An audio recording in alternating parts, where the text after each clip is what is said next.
Broadcasting from the business capital of the world, this is the Podcast Business News Network.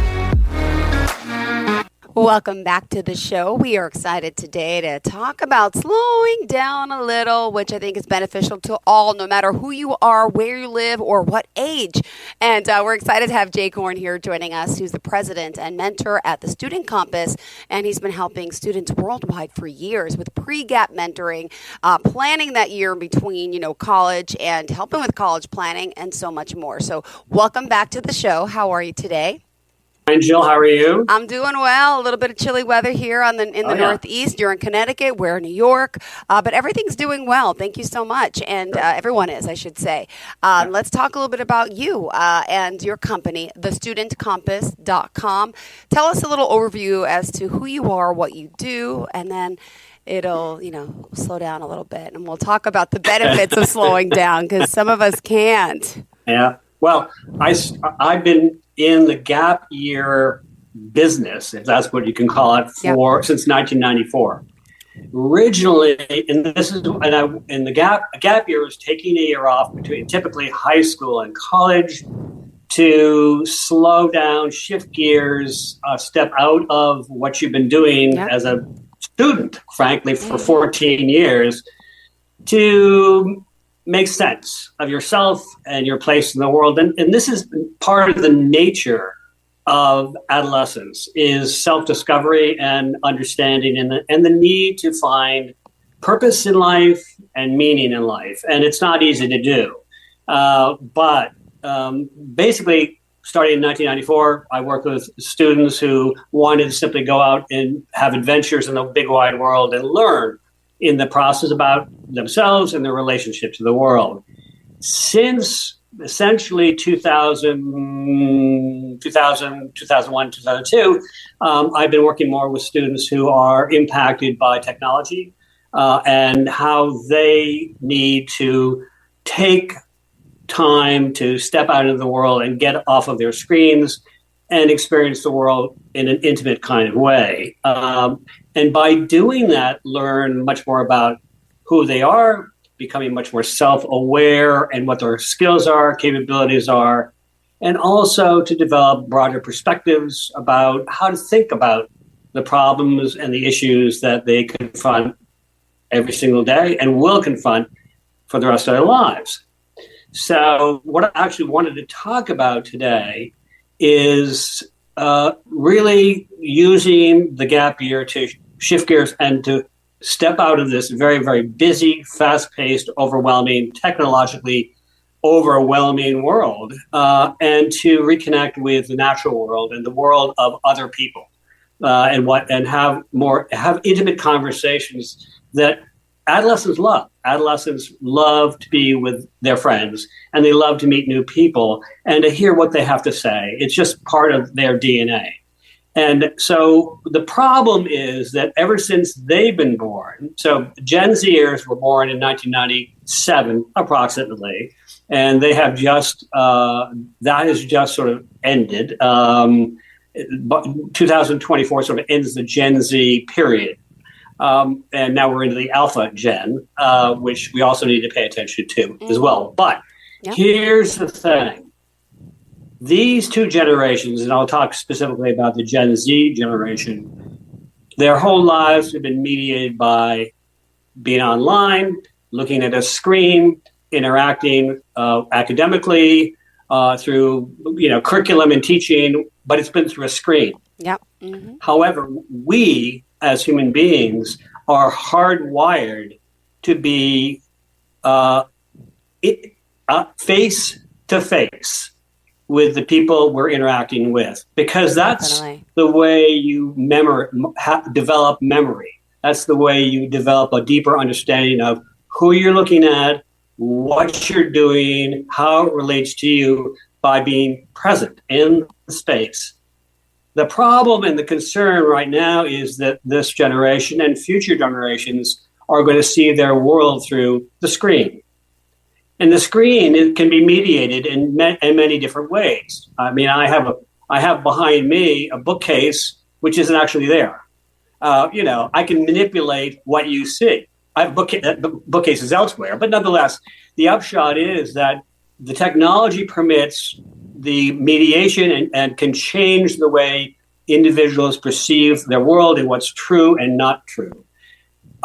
There is a great deal of concern right now that students are struggling more and more with understanding what is real. Because if you process the world through your screen, and more of these kids are spending much, much more time on screen, that's the only thing that's really real to them. It's so true.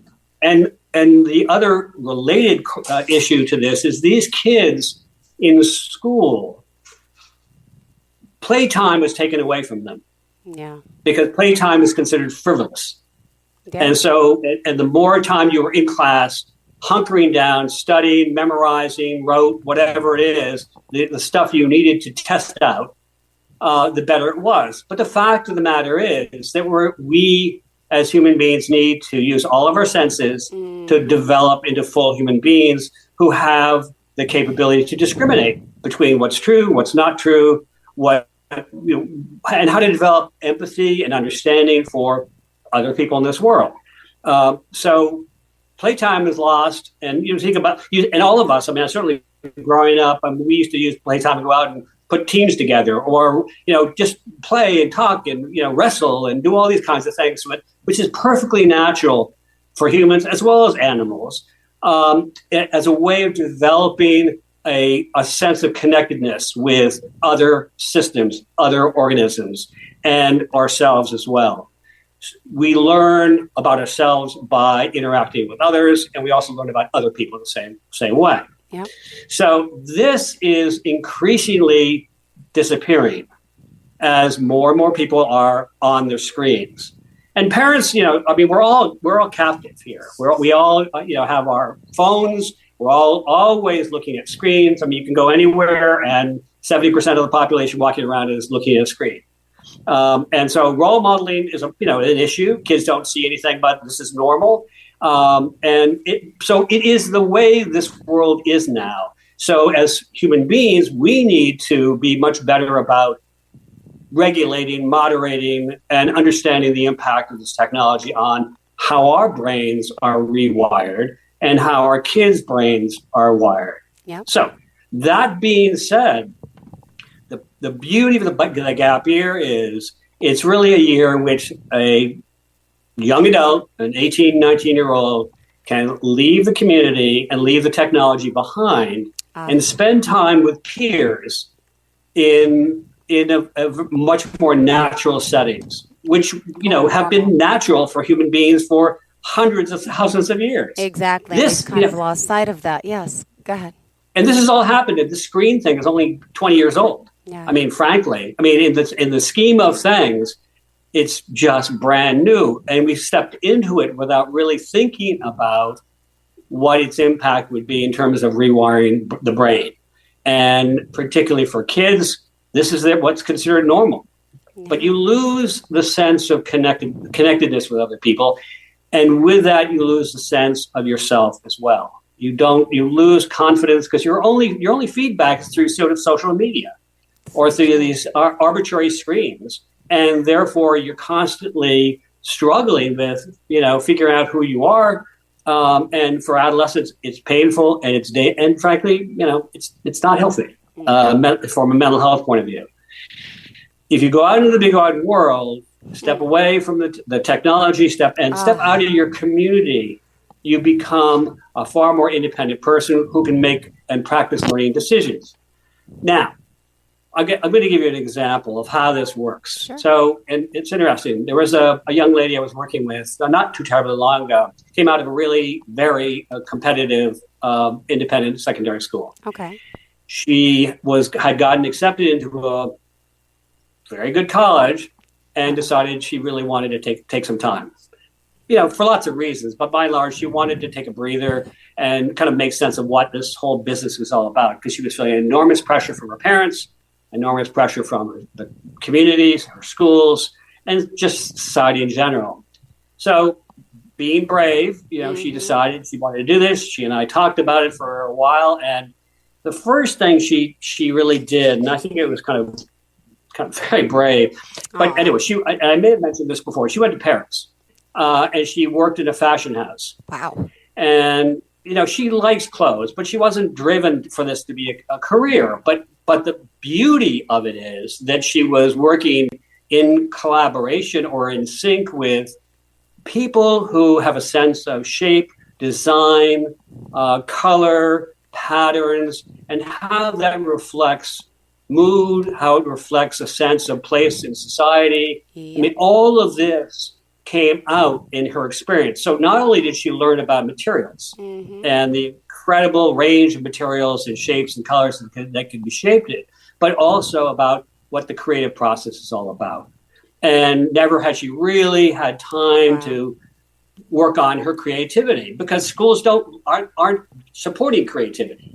They're supporting retention of fact, preparation for SATs, standardized testing. And the whole society is gauging you as a human being based on how you test out and what your resume looks like and what your transcript looks like. So she did this in Paris, and she was in heaven. It was amazing. And she lived not completely independently. She had roommates, but she had the Paris experience.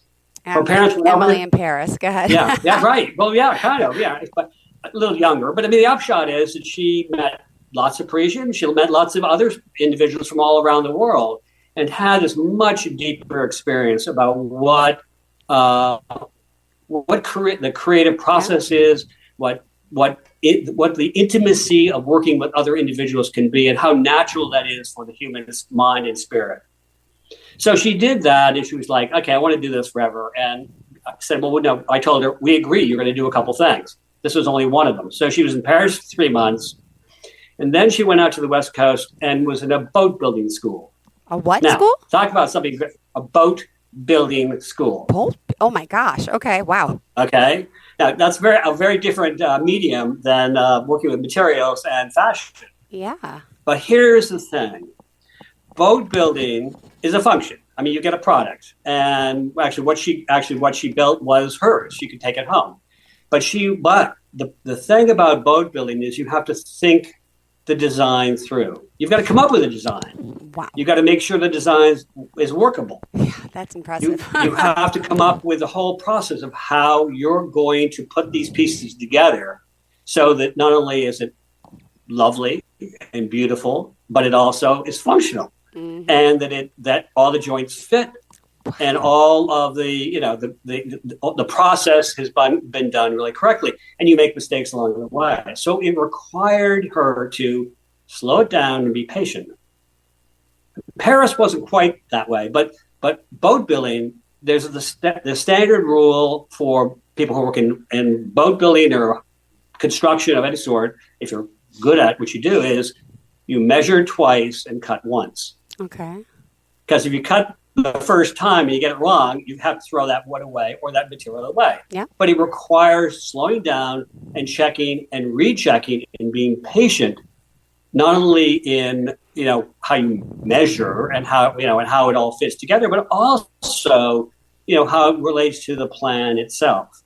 And so ultimately, through this process that she went through, which took almost 3 months, 2.5 months, she ended up understanding what it's like to slow it down, to think about what she is trying to do, set goals for herself on a day-to-day basis. So it really kicked in her what's called executive functioning skills, which is all operates up in the front part of the brain, which is how to organize your life. Yeah. What steps you go through. Wow. Before this, she always had somebody telling her what to do. Mm-hmm. Her parents instructed her life up until the time she went away to school, and she went to a boarding school. When she was in boarding school, scheduled out, she had, every aspect of her life was scheduled. But here's the thing: she's going off to college, and she's going to be much more responsible. Has to be much more responsible for herself, not only what she does, but also what she gets out of it.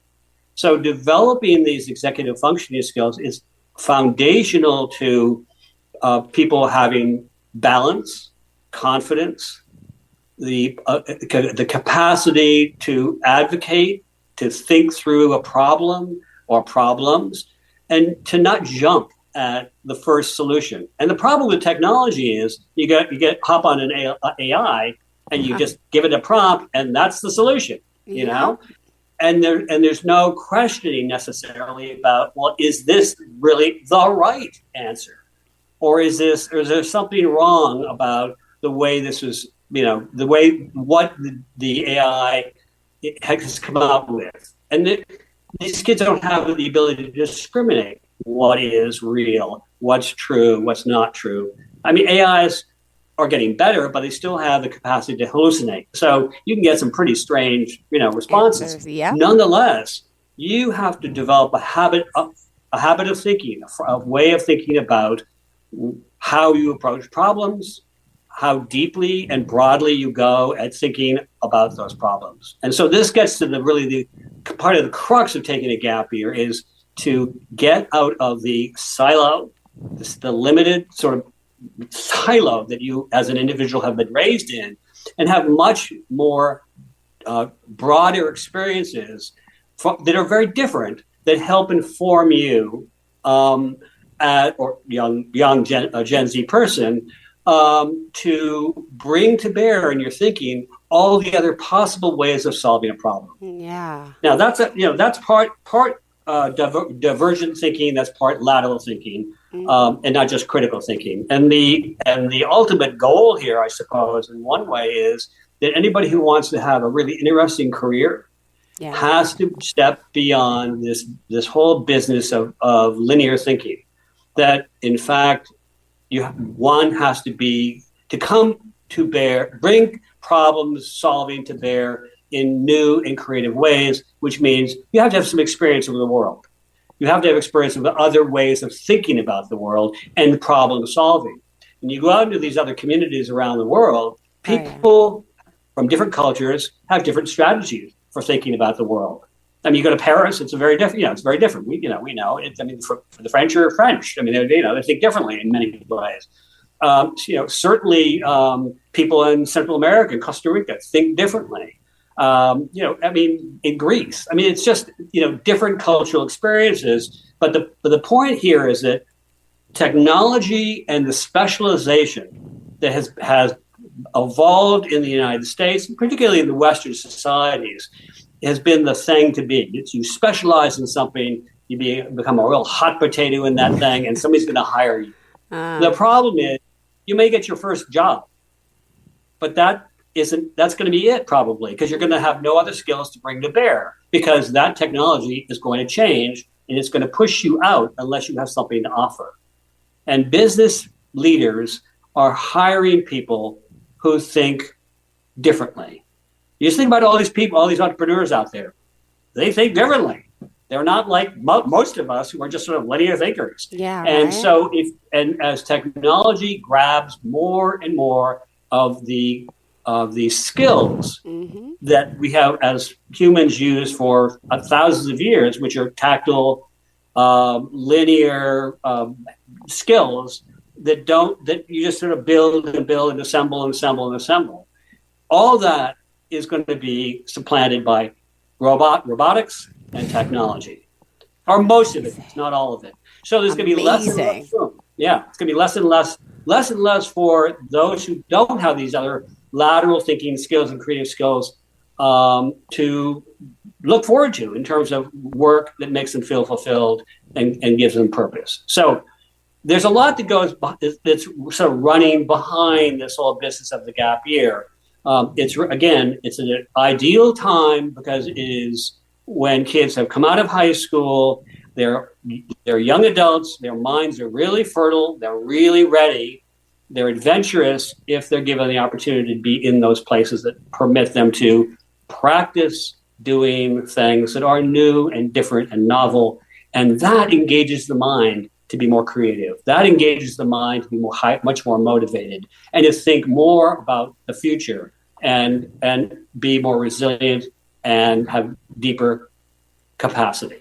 So, a lot of people have said to me, well, the gap year is just a year of partying. It's not, at least not the way I think. No. I want these kids to be much more able to step into this world after they graduate from college and have thriving lives and thriving careers. It's hard, and I say it's harder and harder now, and there's lots of reasons for that.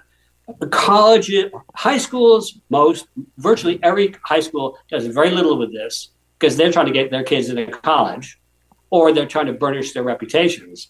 And the colleges haven't gotten there yet because they're stuck in their silos because they're institutions that run by departments and department heads who aren't particularly enthused about sharing across the discipline spectrum and how these particular disciplines really interconnect.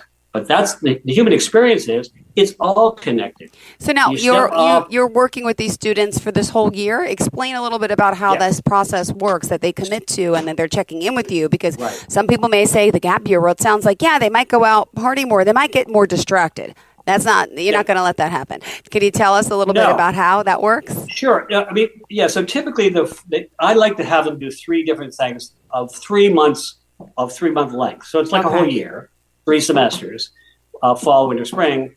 I like them to do this because I want them to have 3 different experiences so they can triangulate and assimilate all the different ways that they can experience the world in kind of unique ways. Mm-hmm. They're typically usually the first thing they do is a fairly, programmatic experience. They may go off to Greece and live on an island, studying the ecology of the island, but they're with a group of other individuals. They're learning Greek at the same time. They're developing, an understanding of the history of Greece, of the island, of the archaeology, anthropology, culture, and at the same time, there's a certain containment. They have plenty of freedom, but they can't go off drinking, forget it. Smoking, no, can't do it. You can't. No drugs, and no, inappropriate relationships for that matter. Yeah. But at the same time, they're treated like young adults, but they go into it knowing that this is their responsibility. So they have that first 3 months experience. When they can get online to check in with me, I like them to do that. And my job, at the very least, is to be present for them it's going to sound ridiculous, but as a concierge service. I'm available not 24 hours a day, but it's for the most part, as needed. There's no hourly rate here. But the upshot is that they then have conversations with me, and I help them in a kind of the Socratic way to pose questions. How was it? What happened? What did you think? All these kinds of things. So they go through an additional reflective process. Usually the programs that they're involved with already incorporate that. Got it. And what happened today? What did you think? Well, do you have any questions? What are the issues that have come up? Because the idea is for them to practice to think about their own experiences. And very often they're chronicling things. They're writing and keeping journals. And that reflective process really pays off. When they come home, typically after Thanksgiving, before the holidays, I see them. We talk, as regularly as needed to kind of decompress and to make sense. They get to talk to their friends about what they've done, who are all jealous because they all want to be there doing that kind of stuff. The interesting thing that happens, and I won't belabor this too much, but these kids are so used to being routinized with their peer group that the idea of taking a year off scares them because they're going to be behind their friends. Well, the fact of the matter is, this experience accelerates them. They may be 1 year behind academically, not academically, but chronologically in terms of the academic year, but they're actually much further ahead because they're bringing to their academic experience this other knowledge, this confidence, this understanding of why they're in school, and constantly challenging the importance of being in school and getting the most out of it. So colleges like these kids a lot. There are a lot of mainstream schools, colleges, hot potato. All the Ivies do it. All the big state universities say, take the gap year. It's great because they know these kids are going to come back as leaders. Exactly. And how does that work, though, if they do apply to college? Just curious. Do they hold a spot for you, or you apply just for the year that you're skipped, like the year that you're going to return? You actually apply as a regular applicant. Okay. And you get accepted. You apply to 5, 6, 7 schools, whatever. You decide which one you want to go, and you accept. They then send you a letter saying, swell, you're going to join us next year. You have that letter in hand and they say, I think I'm going to take a gap year. And they say, great. Just tell us a little bit about what your plans are. And we'll expect you to matriculate, get back in touch with us the following May so that you can be ready to matriculate the following fall. Okay. So there's no problem. This is easy peasy. And colleges and universities are very, very used to it, and they welcome it. Great. And so, as far as doing it, there's no, from a school's or college's point of view, there's no stigma attached to it. There's no, opposition at all. They really welcome it. And I will tell you also that, and I may have said this before, that there are actually schools that may have put you as an individual on their wait list. And then you tell them you're going to take a gap year, and they'll say, we'll take you off the wait list and we'll accept you for the following year. Got it. All right. Well, thank you so much, Jake. Unfortunately, we are out of time. Let's wrap it up, and let's talk about how we can reach out to you and, of course, get started. Yep. So the name of my company is The Student Compass. You can get in touch with me at Jake, JakeHorne, 8216 @gmail.com. Or get online, search for The Student Compass, and it'll come up. It's www.thestudentcompass.com. Perfect. Thank you so much. Always a pleasure speaking with you, and looking forward to next time. Thanks so much, guys. Reach out to Jake, and where are we now? We're in the season with when do people start deciding?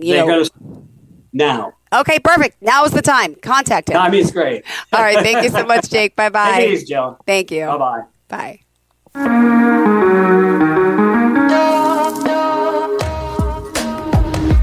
Broadcasting from the business capital of the world, this is the Podcast Business News Network.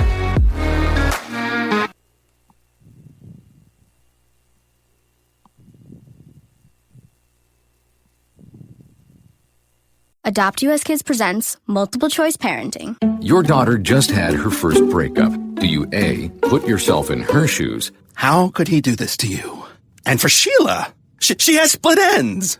B, console her. Oh, sweetie, this is going to happen a lot. 4, maybe 5 more times before you get married. C, take charge. Got to get this all straightened out. Give a little talking to, man to man, mano a mano. Hey, Steve. Is now a good time? No? Okay, no problem. Bye. Or D, help her find a new boyfriend. I know a great place to meet boys. The internet. Nice, single boys. Never mind. How about some ice cream? As a parent, there are no perfect answers. But you don't have to be perfect to be a perfect parent. Thousands of teens in foster care will love you just the same. For more information on how you can adopt, visit adoptuskids.org. A public service announcement from the U.S. Department of Health and Human Services, Adopt U.S. Kids, and the Ad Council.